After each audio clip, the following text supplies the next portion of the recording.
Maintenant, je prends mon élastique avec une réduction de 5%. Vous allez voir, 5%, c'est l'étirement, enfin la réduction qu'on utilise assez souvent en lingerie. Comme tout à l'heure, j'ai le côté doux de mon élastique vers moi, l'endroit du tissu vers moi également. Je pose mon élastique bord droit contre bord droit et ma marque à 2 cm sur le bord du tissu. C'est le moment pour vous expliquer que, en fait, si je vous fais toujours dépasser l'élastique de 2 cm, c'est parce que comme ça, vous allez pouvoir vraiment commencer votre couture sur le bord du tissu. Si jamais je mets mon élastique et mon tissu au bord comme ça, vous n'allez pas pouvoir vraiment démarrer proprement pile sur le bord du tissu.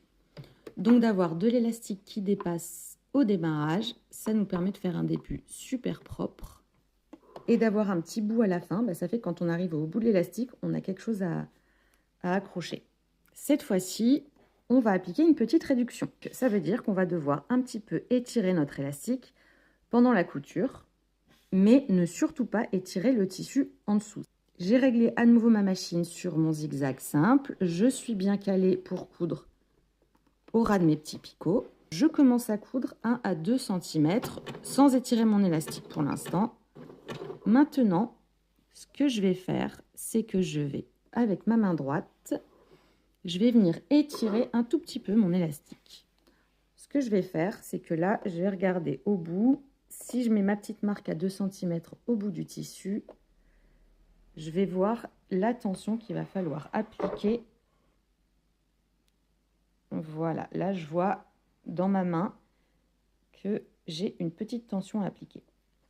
Je vais coudre tout en gardant mon élastique légèrement étiré. La main gauche, elle maintient mon tissu, enfin elle le guide un petit peu si besoin, mais surtout, c'est hyper important, n'étirez surtout pas l'élastique et le tissu en même temps.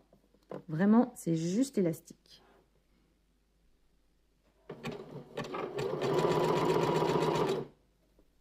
Voilà, donc j'étire légèrement, je m'arrête au bout de quelques centimètres, je replace mon élastique au bord du tissu et je remets un peu de tension. Et vous voyez, la tension, je la mets vraiment juste sur l'élastique, pas sur le tissu.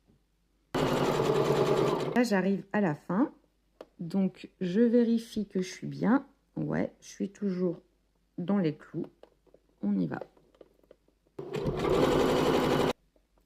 Et on voit là que mon tissu, il ondule un petit peu. Alors, attention, il ne gondole pas. Ça, c'est bon. Ça veut dire que, effectivement, mon tissu, il s'est un petit peu rétréci par rapport à la longueur de l'élastique, ce qui est exactement ce qu'on veut. Comme tout à l'heure, je vais venir recouper le surplus de tissu à ras de ma couture. Voilà, et maintenant, je vais venir recoudre mon élastique, le deuxième passage, et cette fois avec le point zigzag classique pour vous montrer les deux. Donc le principe est le même, je rabats mon élastique vers l'envers, j'ai bien l'envers du tissu vers moi, et j'ai toujours le côté doux de mon élastique vers moi. Je me place correctement, et je viens repiquer mon élastique. Donc, je fais en sorte de piquer vraiment au bord de l'élastique.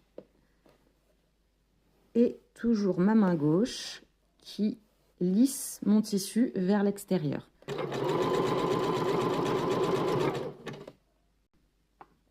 Et voilà. Donc là, j'ai ma réduction à 5%, mon élastique cousu 2 fois au point zigzag. Et dernière petite chose, on va venir passer un petit coup de vapeur sur notre élastique. Parce qu'en fait, quand vous cousez un élastique avec réduction, donc vous l'étirez, et une fois qu'il est cousu, il ne revient jamais complètement à sa forme initiale. Donc la vapeur, ça lui permet de se rétracter et de reprendre sa bonne longueur. On passe maintenant à notre élastique avec une réduction de 15%. Donc là, vous allez voir, ça va être beaucoup plus prononcé tout de suite.